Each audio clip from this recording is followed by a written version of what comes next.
Welcome to another episode of Couch Crunch. On this episode, we're actually going to be covering Gen V. I think we never got a chance to really like dive into the boys' universe. So I think this would be the first time us on the channel actually discussing our thoughts and opinions on the returning season of Gen V. We actually had to play catch up on the first season because honestly, we it was one of those series that kind of like slipped right by the cracks. Um, Right. even though it's been like what 2 years since the first season. Yeah, I think they think it came out like 2023. Um, Yeah. so, but yeah, no, we're here now, and we're definitely gonna see if we can get as many people to comment and like on our video, like and subscribe on the video as much as possible. Appreciate all the love and support you guys been giving to the channel. Um, so yeah, let's get into it. So I think the first thing I kind of want to discuss. Uh, Coming right back into coming back into season two, um it was interesting. It was interesting. I would say the biggest thing is we're back at the school, even though they were taken captive by Vault. Most of the main characters were taken hostages. Well, not hostage, but well, yeah, I guess you would say they took them hostage, and they took him to like a facility. They had no idea.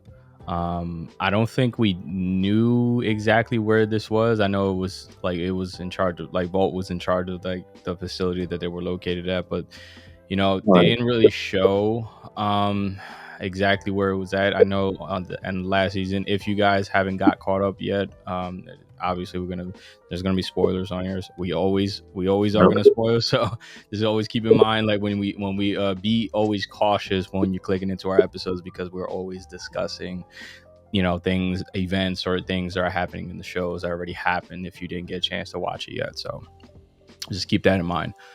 um but it's in the last season, Butch actually came into the facility, and I think I think we just kind of left it on the cliffhanger and season one, and then it didn't really discuss Yes. like the events of like what happened. So season two picking back up, um it just starts off with them being in the cells.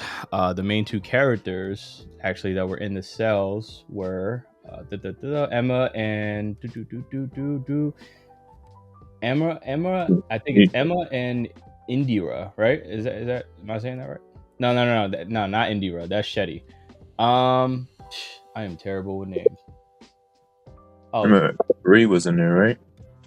yeah, because I got the list of names. I just can't remember like every single character that's on there. Right. Um, but like one of the two main characters, basically, essentially.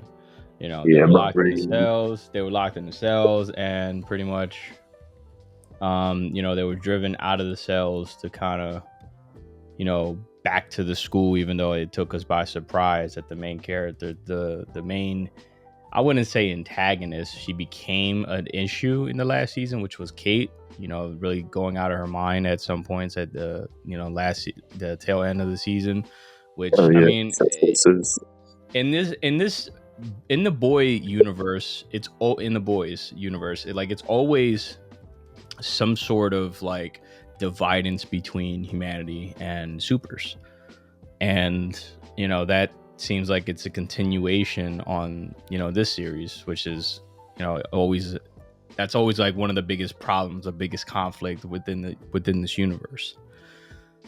um right. and that's what Shetty was doing in the first season, which pretty much was she had an underground facility underneath the university, and she was like taking supers to try to create like some sort of virus that can like permanently get dispose of the supers, and that was the initial plan.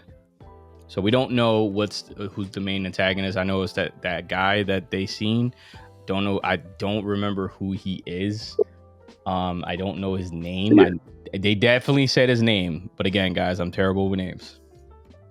That dude, they call him like a Nazi throughout the series, Yeah, and he had like something to do with the university. yeah. He looks like he might be a problem. It looks like he, when Kate went to go try to like sneak behind him, and she almost caught her hand in that blender. Oh, right. um, yeah, it seemed like he has like some sort of skills, I guess you would say. I think he's probably a super as well too. We don't know what he's capable of doing yet, but he's a mystery. We do know that he's not scared of Homelander. That's why he told Kate to call him. Don't give a shit. Um, Yeah. he's probably well up the chain in Vault. We don't know exactly what he does or who he is, but I guess he's the main antagonist so far. So we'll see what happens. Um, He's like the Homelander of this season, like the big villain.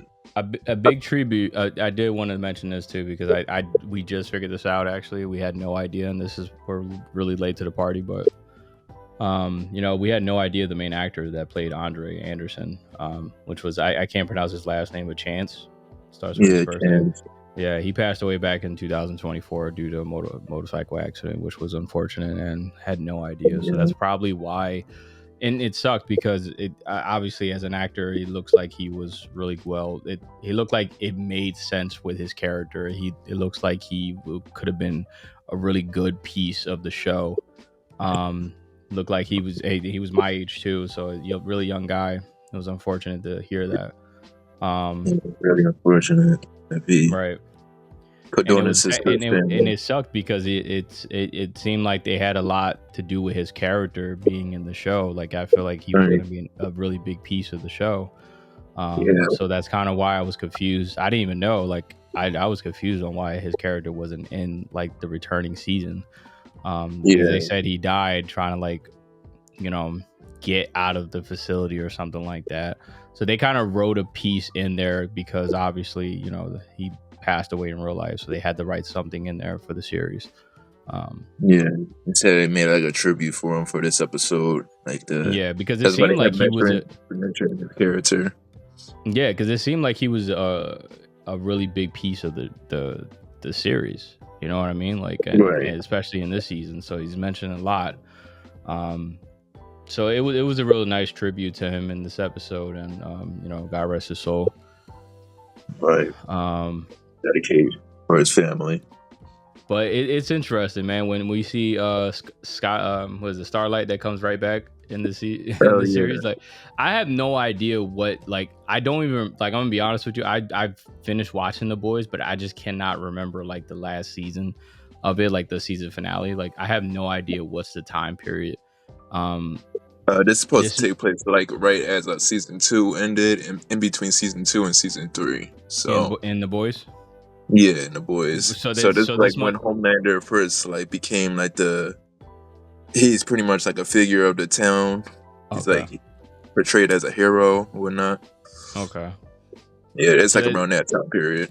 So it was right off the time. Yeah, so it was right around that time period, and also like this is probably around the same time that she started to become a little questionable, I guess, like what she's of her joining the Seven. Right. So I think she was looking for outlets, I guess you would say, and I think she found Mary. Mary's an interesting character. I mean, I she's like I like to compare her to like a Mortal Kombat character, like fucking who's that girl with the blood and shit like that.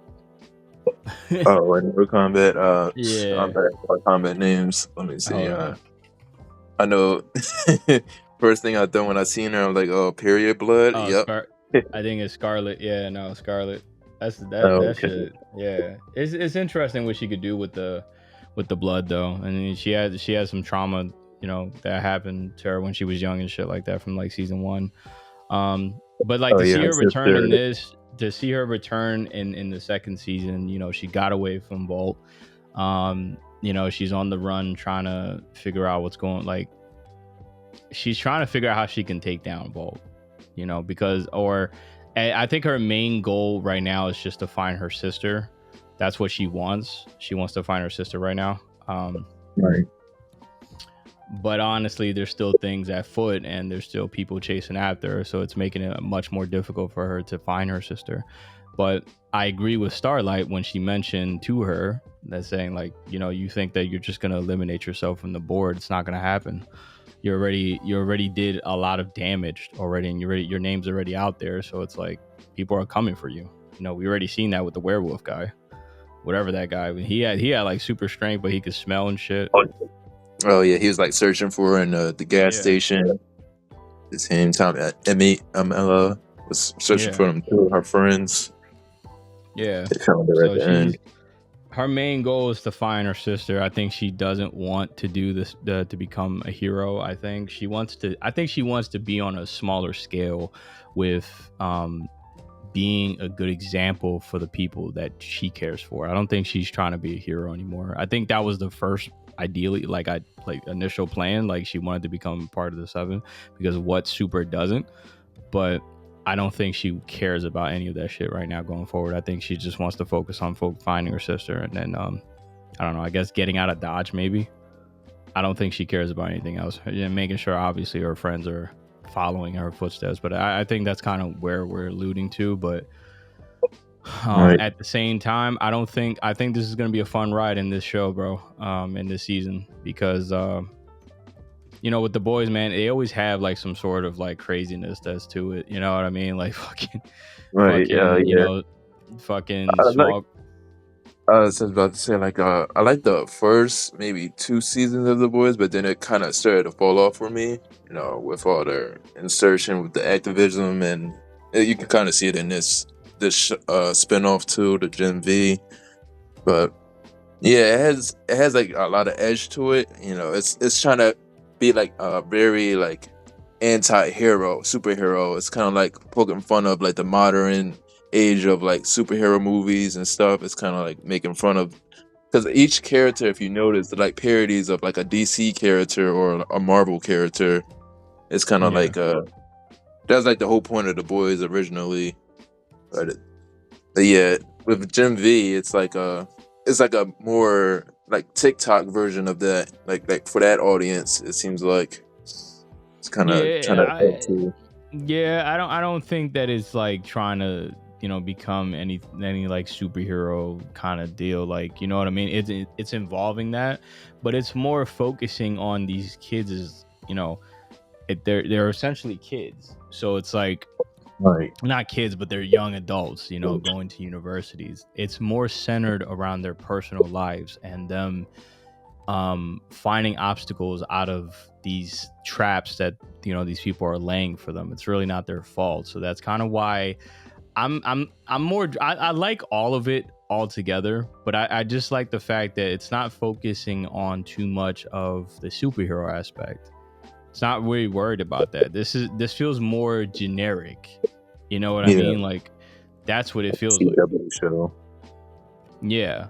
So it's like it feels more generic. It feels more connecting with the characters and what's going on. Honestly, I like what they're doing so far. What about you, Don?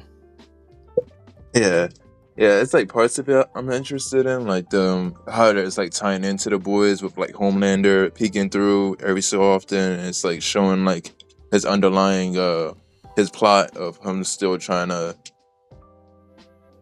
take over the town and just ruin things and portray himself as a hero, and like even like the university, how corrupt that is. Like those are like interesting parts as far as like the plot goes. And then it's like the politic things I'm not really into, like when they try to insert their own ideal politics of whoever wrote this story. But yeah, it's like I could see it has potential in it within the story. It just all depends on how they execute it, this season, especially it being the second season too. And seeing that if it's gonna like blend into The Boys too, because you can see like we said, like you can see like Skylight, she's in there, and that also that president, that politician that also died within the story recently. She's also a big part of this as well. Well, the first season she was. So it's like you could see like the inner weavings of like what The Boys was, and then going to Gen V, I was like, and then they're connecting with each other. That part I'm really interested in, seeing how it plays out. Right. Well, I mean, I hope Marie's sister. Yeah, that's what I mean. Like that's I can't wait. I can't wait to see what that's looking like.